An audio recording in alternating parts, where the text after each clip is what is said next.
Hi everybody, I'm Bonnie Squires. I'm the host and producer of Bonnie's Beat. We're coming to you from Radnor Studio 21 in beautiful downtown Wayne. We like to showcase people who are doing important, vital things in the community, whether it's a charity, whether it's politics, whether it's sports, whatever it is. Our guest today is Truth in Advertising, an old friend. We're both board members of the Anti-Defamation League. His name is Steve Mendelsohn, and he's also a brilliant attorney. You're a patent attorney, right? I am. A patent attorney. I don't know how many years it takes to become a patent attorney, but that's... 3, just like regular law Oh, school. really? Okay. Anyway, but also, he's very active in the Anti-Defamation League, and this year, he's chaired a lot of important activities, but this year he's chairing the Youth Forum, which will take place on November 9th. You want to tell us about the Youth Forum? The annual ADL Youth Leadership Conference down at the Convention Center in Philadelphia. I'm not sure which one this is, but it's probably around 10. We've been doing this annually, and it's grown and grown. We started at 10 and outgrew there, and we moved to the Convention Center last year. Give us a lot more room to expand. Last year we had students from 52 different area schools. Wow. Philadelphia, New Jersey, Delaware, extending out. All the suburbs. Suburbs, all the way out. People coming from Lancaster area, different counties. But we had a waiting list of schools. So we decided to reduce the number of students per school so that we could accept students from more schools. So this year we How many kids showed up last year? So we asked for about 8 students per school. And a teacher or 2. This year, so we lowered that number to 7 this year so that we could accept more schools. So we have 60 schools coming this year. We're fully subscribed. About 380 students, and over 100 teachers, and a lot of kids. Yeah, a lot of kids. Really, the limit is the number of facilitators that we have to run this program. So the program involves a number of breakout sessions where the students come and are led by professional facilitators. The initial session, no student is placed with another student from the same school. So the students are all split up. They have to meet new people. Not only meet new people, but not be intimidated or affected by their known peers. So they're free to speak. That's good. And reach out. So the purpose of the youth conference is to discuss issues of diversity and bias, and the goal is to educate these students who are then leaders going back to their own schools to spread the good words and the message of diversity and inclusion, and it's part of the ADL's No Place for Hate program. It jibes with that.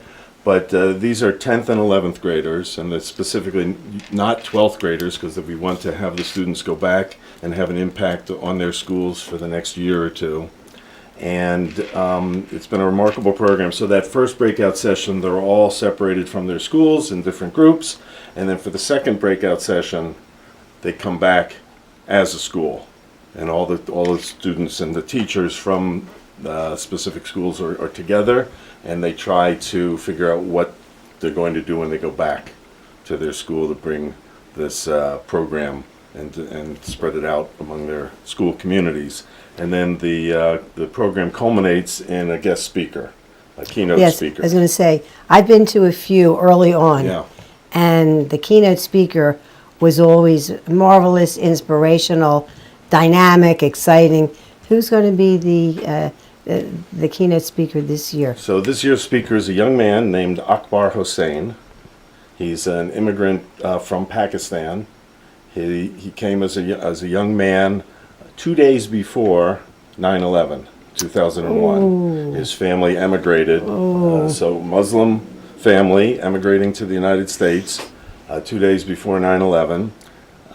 He went to Franklin and Marshall College, and he's now at Penn Law School. And he's an accomplished speaker. You can look him up on YouTube, Akbar Hossain, Hossain, and find him. And How did you find, or how did ADL find him to engage him as keynote speaker? So I'm trying to remember which of our fellow ADL board members happens to be very active at Franklin and Marshall, and knew of him from there. He was a rock star as an undergrad there, and was influential. He was a Soros Fellow. He won the George Soros Truman Albright Fellow. He's won a number of awards, and he's an impressive guy. I haven't met him personally, but I've seen some of those talks. He did a TED Talk, and basically his talk is about being a Muslim immigrant here in the United States and the challenges, and he's devoting his life to working on immigration issues and helping disenfranchised immigrants here in the States. It's always hurtful when you read that somebody was discriminated against or even attacked because they wore a turban or because they had a Muslim-sounding name. It's so shocking. Every time you think, oh, well, hatred and bias, that's finished with, right? This is 2017. And then it rears its ugly head again, and it needs the intervention of an organization like the Anti-Defamation League.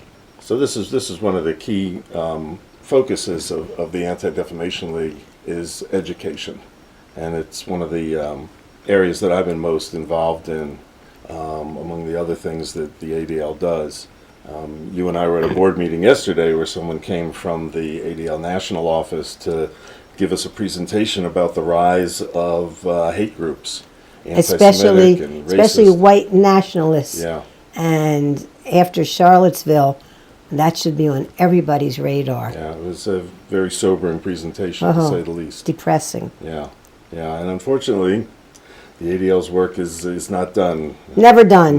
Never done. Been around for about 103, 104 years, and it's needed now more than ever. Let's find out a little bit about Steve Mendelsohn and how you got to be where you are today involved with the ADL. Where did you grow up? Reading, Pennsylvania, a suburb of Reading. Reading. I heard that the Bund is still alive in Reading. The big name back then was Roy Frankhauser. He was head of the Ku Klux Klan in Reading, and I went to high school with his nieces and nephews. Oh, my. Were they Ku Klux Klanners, I don't know if they were or how they felt about Uncle Frank, but he was a well-known figure. Ouch. In Berks County.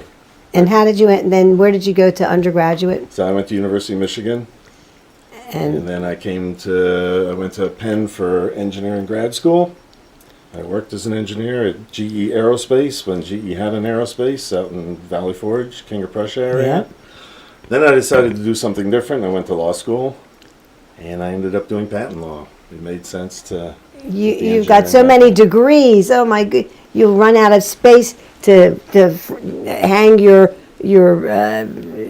all your certificates. Oh, my God. None of them. What does your wife do? She's a psychologist. Oh, well, she would have to be to live with you. I get all the free therapy I don't want. And then how did you get involved with ADL initially? Because you've been on the board as long as I have, maybe even longer. Long time. So when I was graduating law school and I knew I was becoming a patent attorney, I figured I wasn't doing anything terrible for the world as a patent attorney, but I wasn't doing anything all that great either, and I wanted to find an outlet for doing some good. And a friend of mine said, well, you should check out the ADL.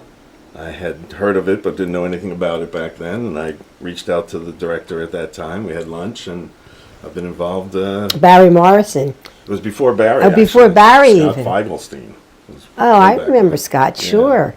So I've been involved since 1991 when I graduated law school, and it's been really my sole extracurricular activity in all those years. You put a lot of time and effort into it, absolutely. What committees have you served on ADL besides the walk against hate? Yeah, You've chaired that and raised a ton of money. chaired that for a couple of years early on when it was just getting off the ground. Yeah. And it's taken off far beyond what it started out as and what I was able to do. Some other board members have stepped in and really moved that forward. Our Walk Against Hate in the spring.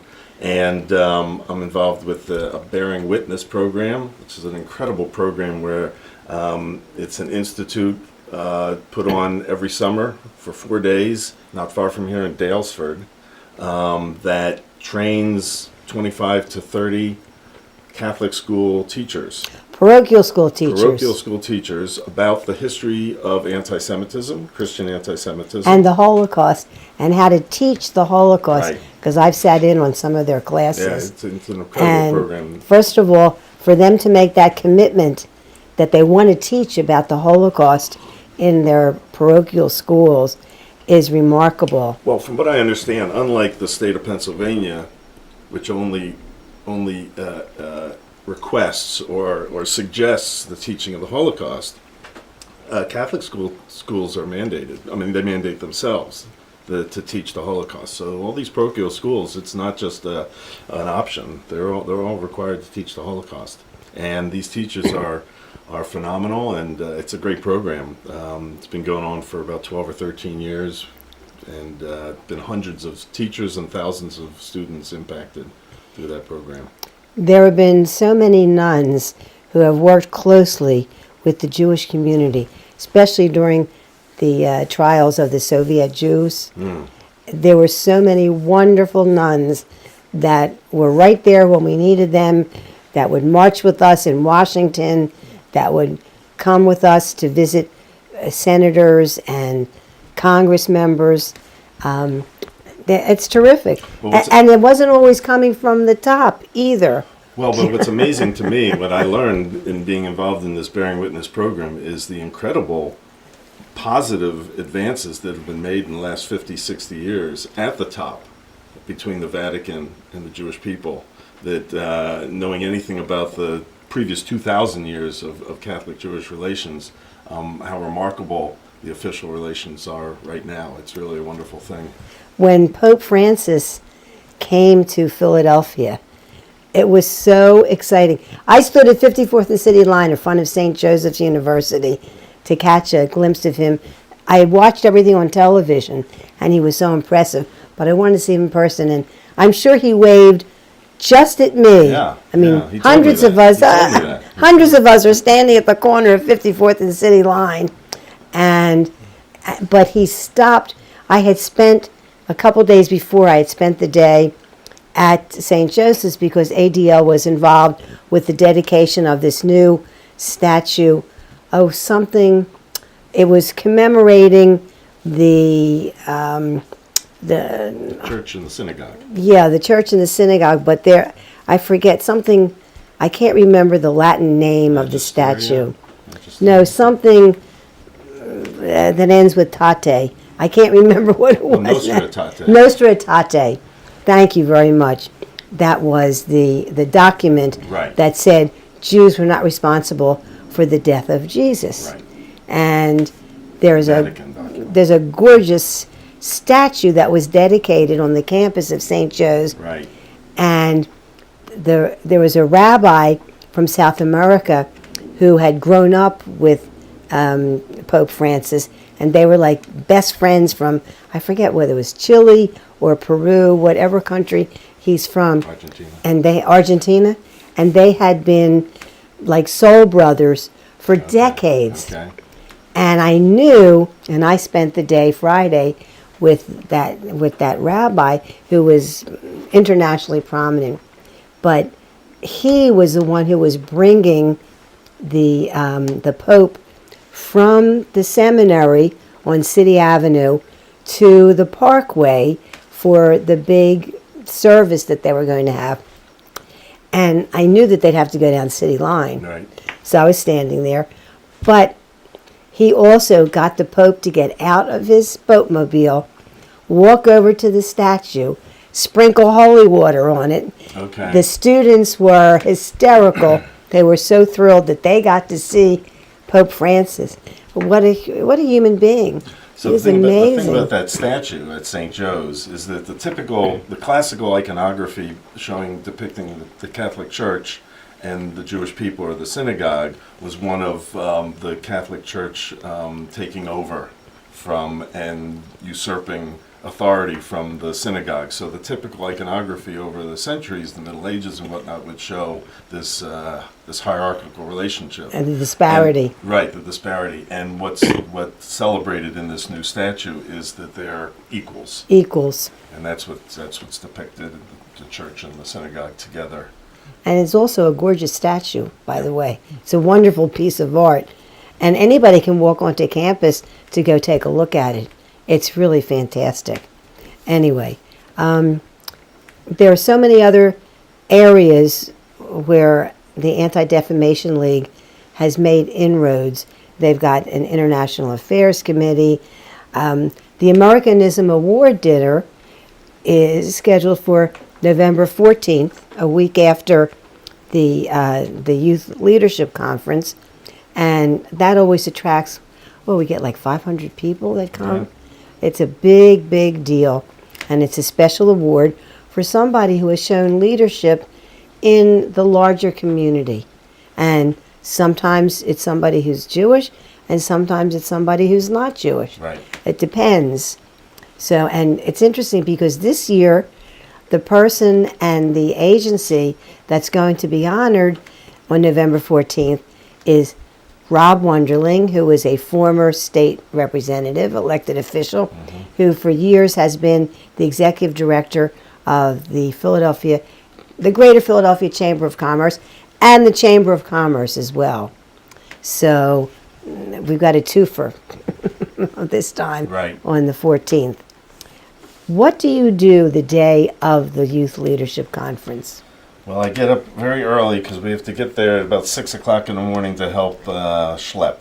Right, we're gonna bring boxes and tables and chairs and move things around at the convention center, and then we have to we have tables set up and volunteers who are helping us register as these 60 different schools of students show up.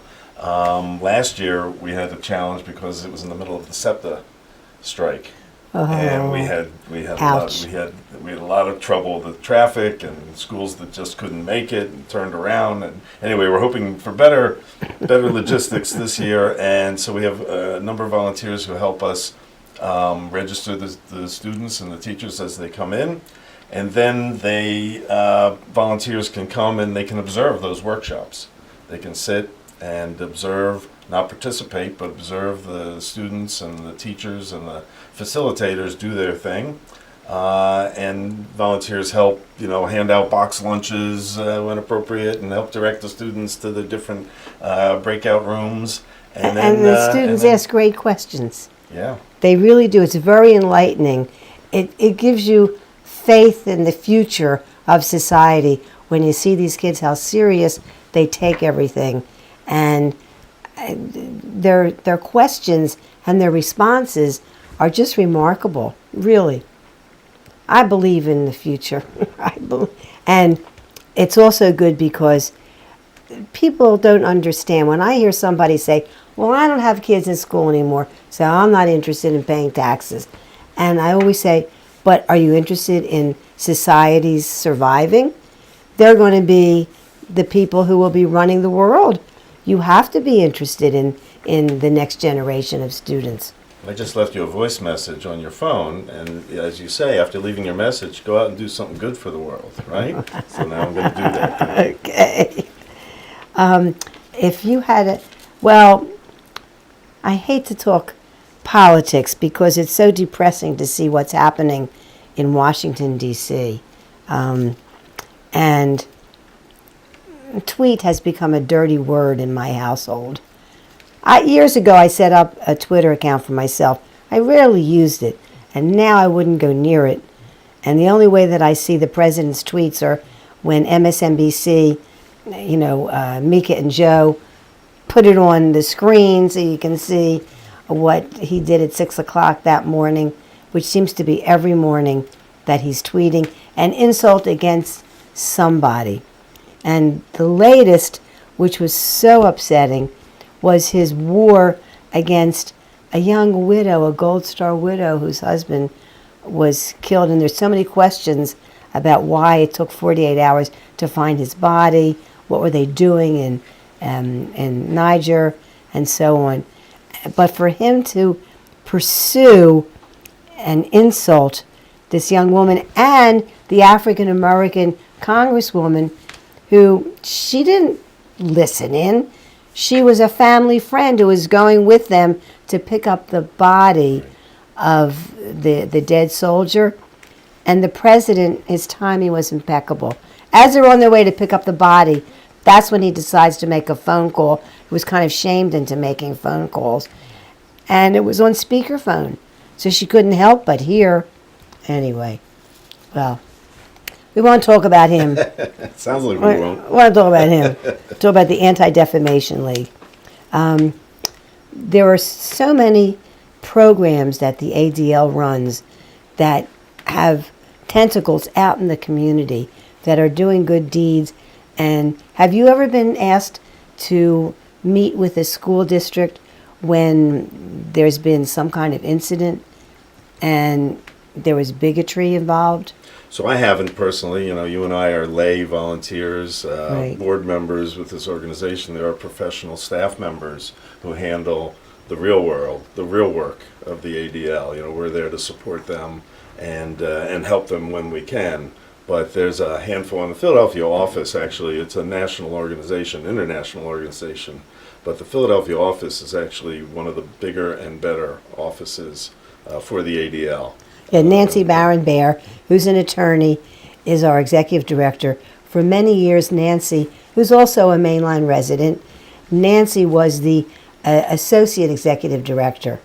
And at every board meeting, we get a packet with articles that quote the Anti-Defamation League leaders. We get copies of letters that Nancy and her staff member have sent to various superintendents of schools, Right. or commissioners in various counties when they've been called in and asked to help mediate some kind of a problem where there's been bigotry, when there's been cyberbullying. And the ADL, I forget what it's called, but there's something that you can put into your kid's computer so that your kid can't get to hate sites. What do they call that? I don't know, maybe a filter program, something that Maybe. I don't know what they call it, but I know that ADL works very hard on disseminating that information. Right. And they work with the internet service providers to help them, to give them resources for how they can help monitor their own systems, the Facebooks and Twitters and YouTubes of the world. We had an interesting speaker who came down from New York from National recently to give a lecture on what the ADL nationally has been doing. And when she showed some examples of what's on social media, the anti-Semitism, the anti-black, the white nationalists, the Ku Klux Klanners, it was so shocking and upsetting to see.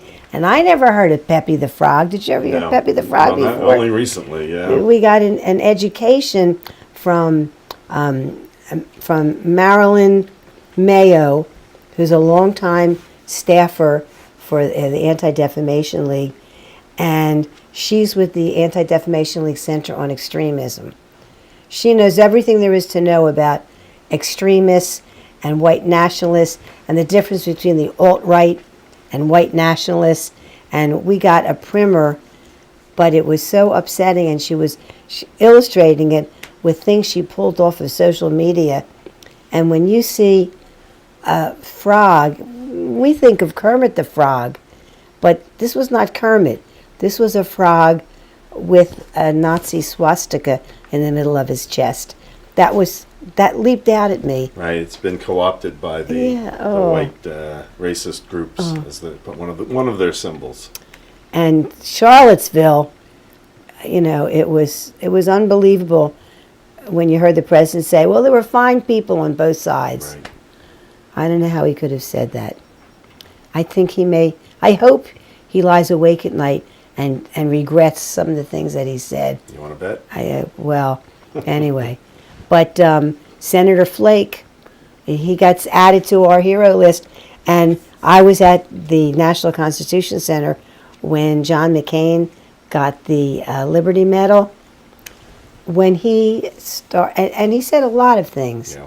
And some were very calm, and some were very animated. And when he got to the phrase, the spurious, what do you call it, the spurious, half-baked nationalist, before he finished the phrase, the entire audience, and it was a mixed audience because I saw some elected Republican officials in the audience too. The entire audience rose as one, clapping and cheering for McCain, even before he finished the sentence. Mm-hmm. And then when he finished the sentence, they jumped up again. and then here's a man who's supposed to be dying of brain cancer. Mm. He was so animated and so high energy. And when he finished posing with the naval choir, he came down off the stage after the ceremony was finished, and he shook hands for about 20 minutes with anybody who wanted to come near him, posed for selfies. He was just a miracle man, absolutely. I got a selfie with him. There you go. Yeah. And he's not even a Democrat. How do you like that? There's some Republicans that I admire tremendously, and he's certainly one of them. And Jeff Flake, Senator Corker, these guys are great, but I'm waiting for them to inspire their colleagues to stand up and say something. It's not happening. Well, it may. Yeah. We hope. Only anyway. Those who similarly have nothing to lose. Well, anyway, good luck with the ADL Youth Leadership Conference. Thank you. On November 9th. And I'm sure I'll see you at the Americanism Award Dinner on November 14th. And I'll see you at the March Against Hate, the Walk Against Hate next spring. Mm-hmm. It's always in May, right? Well, now it's in June. It's the first Sunday in June. Oh, they pushed it back to June? Yeah. Okay, got pushed back. The first Sunday in June. All right. Down at the Navy Yard. Anyway, our guest today has been attorney and do-gooder.